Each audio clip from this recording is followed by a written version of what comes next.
Welcome back to your universe. I'm Andrew, and in this video I am playing Marvel Remix, which is a quick card game for 2 to 6 players. I'm going to be playing the 2-player version, and this game takes place a lot in your hand and in your mind rather than on the table. So I'm going to be talking a lot more about what's in my hand and what I'm thinking than usual, and my opponent is going to be Ditto. So Ditto copies a lot of my strategical thinking, so you'll find that Ditto might play with the same strategies I do, but we're not going to be looking at Ditto's hand until the end when we do endgame scoring, and we'll see who won at the end of all that. Just to get things off and started here, each player is going to get 6 cards from this remix deck, and then 1 villain each, and then we can look at our hand here and start to see how things score. So you'll notice at the top left of every card there is a number. For example, here we have Black Panther, which is worth 4 points. It has a couple of symbols there, agility and Wakanda, which don't do anything intrinsically, but it also says it has plus 5 points for every other Wakanda card we have, which is currently none. There's also a card like the Arc Reactor, which is worth nothing, but it gets plus 9 for every tech card we have. So I think I would like to score my hand in a second just to get an initial idea of what scoring looks like. But the way we actually play is every turn you're going to get a card, and then you're going to discard a card into a face-up shared discard pile. And there are 3 ways you can get a new card. You can draw from this remix deck, or you can draw from the villain deck, or you can draw one of the face-up cards that somebody has discarded already. And then, of course, like I said, after that, you will then discard a card. So you're always going to have the same number of cards in your hand, which is 7. And if you do draw one of the face-up cards from the discard, you have to discard a different card than the one you picked up. So it might seem kind of obvious, but it would be a way to waste time, which you can't do. The game will end as soon as there are 10 cards in the face-up discard pile. So at the moment somebody discards that 10th card, that ends the game. So the remix deck is full of heroes and other card types. We looked at a couple already. The villain deck is smaller and it's full of just villains. So let's take a look at the villain we got, which is Toad. He's worth 14 points. He is a mutant, and he is blanked unless with another villain with boss. So Toad is a toady. He needs a boss to follow. So we need to find a villain who is a boss for him. Otherwise, he is blanked, and that means he's worth no points. Based on my understanding of the rules, he would still count as having this tag, and he'd still be a mutant, but he would not have any points, and he would not provide any points in any way. At the end of the game, you cannot score unless you have at least 1 hero and at least 1 villain. Actually, you can have an ally instead of a hero if you want. So for example, we have Heimdall, who is 4 points with Intel and Asgard, plus 6 with Bifrost. So let's go ahead and score up our current hand. So Toad is worth 0 because we don't have a boss for him. So that's nothing. Heimdall was worth 4. We don't have Bifrost. Bruce Banner here is worth 1 point. He has the tech and gamma tags. He transforms with any other gamma card. Transform would turn him over into the Hulk, but we don't have any other gamma cards, so he's just going to be 1 right now. Again, I'm scoring just to see how scoring works. We don't normally score at the beginning of the game, but you can see some of the things I'll be thinking about as we move through the game, and I'm pruning cards and seeking out new cards. So this is just 1 card that puts our total up to 5. Black Panther is worth 4 points, plus 5 for every other Wakanda card, which we don't have. So just the plus 4 puts us up to 9. The Arc Reactor is 0, plus 9 for every tech card we have. We actually have tech on Bruce Banner. So if we were to flip him, we'd actually lose those 9 points from Arc Reactor. But that puts us up to 18 points. Then we have Skyscraper, which is an urban location, plus 4 for every agility and flight. We do have agility on Black Panther, so that's 4 more points, up to 22. And then Factory is another location, plus 5 for every tech and each agility. So between Bruce Banner and Black Panther, that's another 10. So we get 32 points, which I'm assuming is not a particularly good score. So let's see if we can do better. We'll go ahead and go first, and there's nothing in the discard pile to pick up. We could grab a villain and try to find a boss for Toad, but the villains often provide pretty harsh restrictions, which actually means maybe I do want to see what villain I'm going to get early. So let's see if we can craft a hand around some villains, and let's use our first turn to draw from the villain deck. And we actually got the perfect boss for Toad, Magneto. So he's a mutant and a boss, He blanks all equipment and ignores all tech cards. So already our score is going to be shifting around. We're going to get plus 11 points for having Magneto, plus 14 because Toad is now active. But because he's turning off equipment and tech traits, we're not getting any points from Arc Reactor. And the factory is only going to score for agility, not tech. But again, we're not scoring now. I'm just keeping a running, not even a total, but just an idea of where we're at. But right now, I'm actually pretty happy with our villain situation.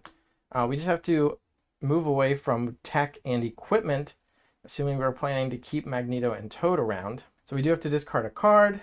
And let's make it the Arc Reactor, because Magneto is just blanking it. And that would end our turn. That means we move on to Ditto. Now, of course, these cards are face up for the purposes of us talking about it, but face down for the purposes of our opponent. So now let's see what Ditto wants to do.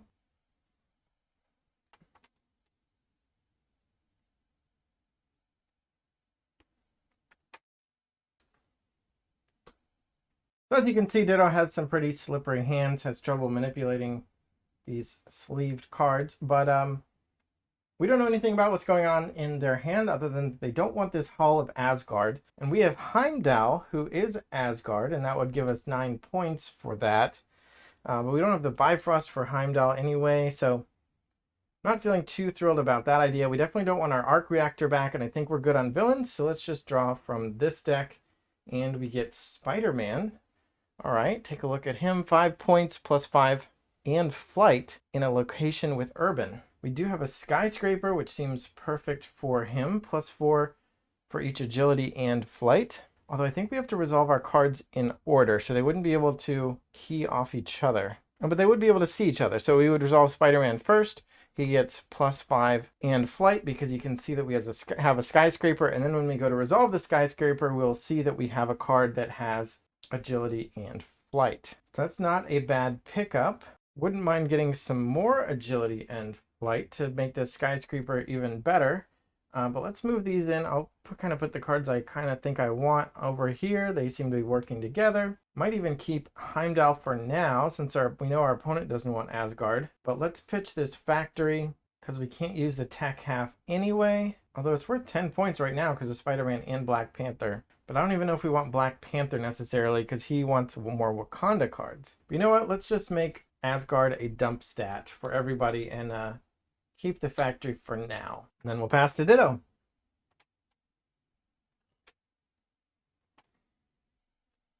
All right, so Ditto doesn't want Shuri. She is Wakanda and Tech. Tech we're not really doing because of Magneto.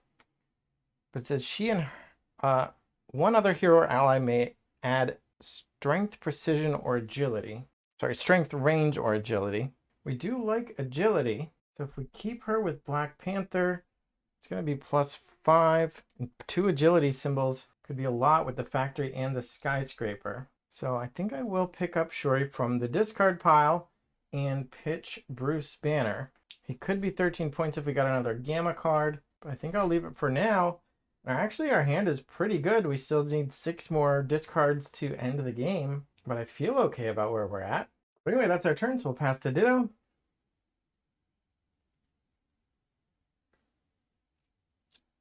Oh, here, I'll pick that up for you, Ditto. So it looks like Ditto doesn't want Angel, and we don't really want any of these either. Actually, agility and flight. That's 8 points from our skyscraper. I think Angel's actually better than Black Panther at this point. Well, let's see, he's worth 4 plus 5 because we have another Wakanda. That's 9, and the agility symbol on him is giving us 4 here and 5 here, which means Black Panther's actually 18 points. Angel has a base of 6, though. He's worth 8 here, which is 14, and 5 here, which is 19. Which is actually 1 more point than Black Panther. And in fact, now I'm thinking I don't need 2 villains. I could get rid of Toad. He's worth 14 points. We have to have 1 villain.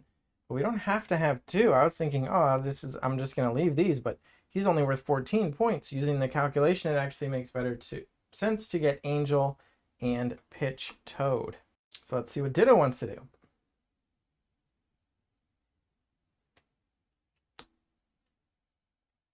All right, so they've dumped Vision, who does have or can have a flying tag, but doesn't have the ability to have agility. And all we care about is flying and agility. And 5 points for every agility tag from factory. I got 5, 10, 15, 20, 25 points for that, which is quite a bit. Not really looking to replace any of these, but we do have to end the game eventually, so let's just draw. We could pull a villain just in case. It's better than Magneto. I don't know the game well enough to know if 17 points off a villain who's not hurting us currently seems good. So let's just go for this deck, and we get Falcon. So that's just some tags. Flying, tech, and ranged. So I think he's just going to go straight to the bin. And Ditto's up. All right, so Ditto didn't want Black Widow. She's 6 points and 2 agility. So we got to do some math. Shuri is giving us a Wakanda tag, which means Black Panther is +5, which is 7. She's giving 2 heroes and our allies, or one of them herself, basically where she's giving us 2 agility tags. So that's 7 plus 10 is 17 plus 8 is 25. See, I think Shuri basically already has 2 agility tags. She just has to share one with a friend, which is fine. Black Widow has 2 built-in agility tags, but her base is 6 and Shuri's is 7 because of the +5 on Black Panther. How is Spider-Man adding up here?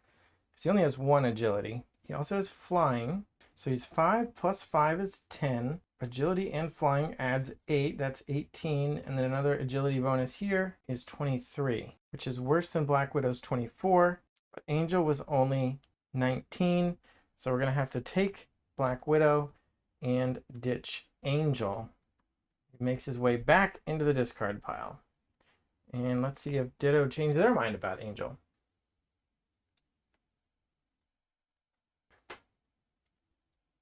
All right, so Ditto, it looks like you're pretty happy with your hand, except for maybe your villain, I guess. I wonder if Juggernaut was the villain that you were already holding or the one that you just picked up. But I don't think we're interested in Juggernaut either. It would have to, he would be 16 points, which is actually one worse than Juggernaut. Or I mean, than Magneto, who we already have. And he would have blank one of our locations, so we would lose either the skyscraper or factory points, which obviously is not what we're looking for. None of the other 8 discards are what we want either, so we're just going to go out on a limb, and this will be the last card of the game, because after this we're going to discard one. So if we took from the discard, we would then put a card back in the discard. There'd still be 9, but because we're drawing from a deck, then when we discard, it will be the 10th card, and therefore the end of the game. So let's see what we get. Cyclops. He has range, he's a mutant, and +3 for every other mutant, of which we have none. So I definitely don't think we want Cyclops. We'll just send him straight to the discard pile. And that's it. That triggers the end of the game, and all that's left is final scoring. We'll find out how happy each of us are with our little story we put together.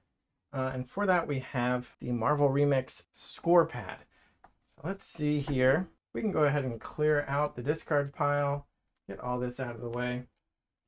Some villains and the remix cards are all done. Push these up and get to scoring. So we've got player Andrew and Ditto. Card number 1 for Andrew is Magneto. So we're 17 points. Blank all equipment. Ignore all tech. So that's just 17. Let's go ahead and score Spider-Man next.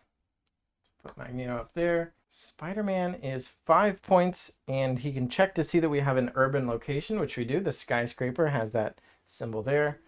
So he's going to get +5 and flying, but this is just going to be 10 points for Spider-Man. We'll score all his tag bonuses later on. Same with Black Widow. She is 6 points, and that's it. I'll just write down 6. Go ahead and do Black Panther. He's 4 points +5 for every other Wakanda. So we have Shuri. So he is 9 points. Then Shuri is 2 points, and she can give agility to herself and one of our other heroes or allies. So we'll double up on agility on somebody.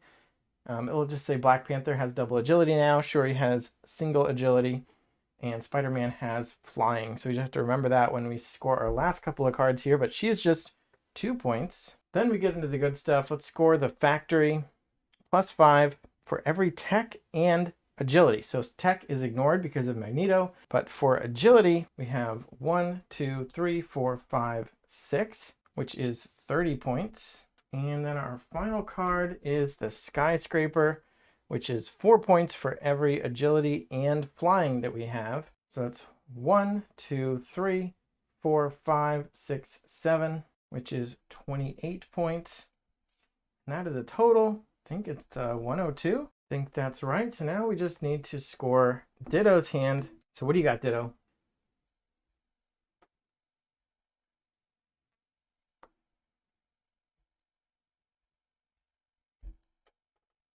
Okay, sure. I can take care of that for you. Let's just see, figure out the best way to score these. It would help if I had been the one playing that hand all along, then I'd have a better understanding of what's going on. But well, let's take a look at Xavier Mansion first. So it says that up to 3 heroes with mutant trait may each count 1 tag twice. So we'll just remember that we're going to be doubling up on some tags. Oh, and that is also worth 4 points. So there you go. Let's go ahead and take a look at Hidden Layer. It says blank a villain unless with 2 or more intel symbols. And we do see that they've got at least 2. So we don't have to blank anything, and that card is worth 16 points. Then let's look at their villain, the leader. Looks like Ditto tried to replace the leader at some point, but Juggernaut just wasn't cutting it. So we're not really getting any penalties, but it's kind of a low value of 12. But -3 for every strength and other gamma symbol. So none of those. Then we can see Storm. Storm has flying ranged, and she's a mutant. She's worth 4 points, and we can double up on one of those icons, or Ditto can double up. And that doubling is going to be on the range symbol. So just remember we got 2 range symbols so far. Professor X is next. He's 3 points +6 for Cerebro and Xavier Mansion. Or for each of those. We do have the Mansion, so that's +6 for a total of 9. So we'll write that down. He's got another intel symbol, or our first intel symbol, but we're going to double that. So Xavier Mansion doubles that to 2 intel symbols. So far we have 2 ranged and 2 intel. Next up is Jean Grey, but she actually says transform with 2 more or more other mutants, which we have with Storm and Professor X. So she transforms, flips over, and becomes the Phoenix. She's worth 9 points as Phoenix. And she has a lot of tags there. So we've seen another Intel, 2 ranged, Flight, and of course Mutant. We're going to, with Xavier Mansion, add another Intel to that. So she's adding 2 ranged and 2 Intel. So that is 4 of each of ranged and Intel, which brings us to Precise Shot, which is 12 points for every pair of range and intel. And as we just see, that was 4 pairs. So that's 48 points for the Precise Shot, which is the highest scoring card of the game. But let's see what the total is. I think that's 103. Time to bust out the calculator, I guess. Okay, thank you very much, Ditto. So I was off by 1. The answer is actually 102 for both of us, which is kind of wild because I definitely did not do that on purpose. But I guess we think a lot alike, have similar strategies, and we ended up with the same score. Ditto, way to copy me. I promise I did not make a tie game just for the Ditto joke. Anyway, the rules say the tied players share the victory. So that is a game of Marvel Remix. And honestly, that felt pretty good. I think we both kind of formed the hands that we were pretty happy with, and just made a few minor decisions toward the end of the game, a couple of useless decisions. It's like, do I want something off the top? No, I don't want that. I'm going to keep what I have. Each of us did that once or twice maybe. And then the game ended. So it actually worked out pretty well. I've heard some complaints that with more players, the game can go a lot faster. You might only have 2 or 3 turns because that discard pile will fill up really quickly. Again, if you're playing with 4, 5, or 6 players, it's still only a discard pile of 10.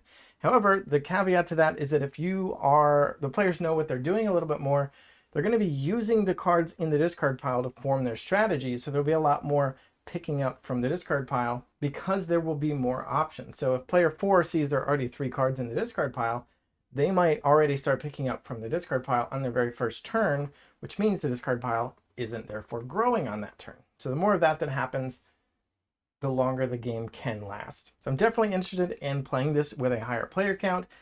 It's got great theme and great artwork.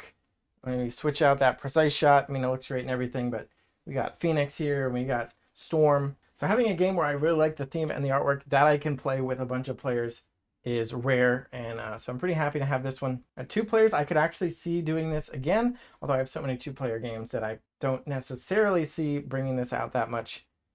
But anyway, thanks for watching. Subscribe so we can get more subscribers, and bye.